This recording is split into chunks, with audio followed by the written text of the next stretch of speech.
औंढा नागनाथ येथील एकात्मिक बालविकास कार्यालय वाऱ्यावर. अनेक कार्यालयीन कर्मचारी गैरहजर. लाभार्थी मारत आहेत चक्रा. औंढा नागनाथ येथील एकात्मिक बालविकास प्रकल्प कार्यालयातील अधिकारी व कर्मचारी अनेक महिन्यापासून कार्यालयात फिरत नसल्याने या विभागामार्फत मिळणाऱ्या लाभापासून अनेक लाभार्थी वंचित राहत आहेत. आज सकाळी 10:30 वाजता एपी माझाने स्टिंग ऑपरेशन केले असता हे सत्य बाहेर आले आहे. औंढा नागनाथ येथील एकात्मिक बालविकास प्रकल्प कार्यालय उघडण्याची वेळ सकाळी 9:15 असताना देखील एकच विस्तार अधिकारी सोडला तर दुसरे कोणी हजर नव्हते.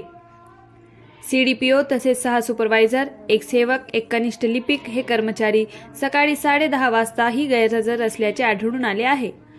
आठवड्याच्या पहिल्या सोमवारी सीडीपीओ, सुपरवायझर व इतर कर्मचाऱ्यांची बैठक घेऊन 8 दिवसांचे कामकाज, विविध योजनांची आढावा बैठक घेत असतात.